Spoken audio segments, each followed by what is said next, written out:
അപ്പോൾ നമ്മൾ കുക്കറിൽ വളരെ എളുപ്പത്തിൽ ഉണ്ടാക്കാൻ പറ്റുന്ന ഒരു സാമ്പാറാണ് കേട്ടോ ഉണ്ടാക്കാൻ പോകുന്നത്. അതിനുവേണ്ടി പച്ചക്കറിയൊക്കെ അരിഞ്ഞു വെച്ചിട്ടുണ്ട്. അതിനുശേഷം ദേ തോരപ്പരിപ്പ് കഴുകി അതും കുക്കറിലേക്ക് ഇട്ട് കൊടുത്തിട്ടുണ്ട്. നമ്മൾ അരിഞ്ഞു വെച്ച പച്ചക്കറിയും കുറച്ച് കറിവേപ്പിലയും കൂടെ ഇട്ട് കൊടുക്കുന്നുണ്ട്. അതിനുശേഷം ഒരു 1/4 സ്പൂൺ മഞ്ഞൾപ്പൊടിയും ഒരു 1/2 സ്പൂൺ സാമ്പാർ പൊടി ഇടുന്നുണ്ട്. സാമ്പാർ പൊടി ഈസ്റ്റേൻ്റെ ആണ് എടുത്തേക്കുന്നത്.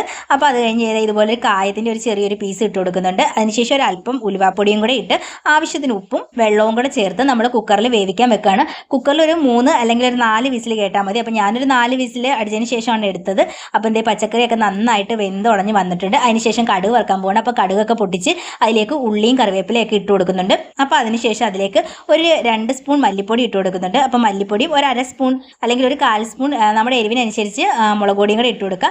അപ്പോൾ അതുകൂടെ ഇട്ട് നന്നായിട്ട് അതൊന്ന് പച്ചമണം മാറിയതിന് ശേഷം നമ്മുടെ സാമ്പാറിലേക്ക് ഒഴിച്ചു കൊടുക്കുന്നുണ്ട്. അപ്പോൾ നമുക്കിന്ന് ബ്രേക്ക്ഫാസ്റ്റിന് സാമ്പാറിനോട് ഇഡലി ആയിരുന്നു. അപ്പോൾ നല്ല പൂ പോലത്തെ ഇഡലി റെഡി ആയിട്ടുണ്ട്. അപ്പോൾ നമ്മുടെ സാമ്പാറിൻ്റെ റെസിപ്പി അത്രയേ ഉള്ളൂ. അപ്പോൾ വീഡിയോ ഇഷ്ടപ്പെട്ടിട്ടുണ്ടെങ്കിൽ ലൈക്ക് ചെയ്യുക, ഷെയർ ചെയ്യുക, സബ്സ്ക്രൈബ് ചെയ്യുക.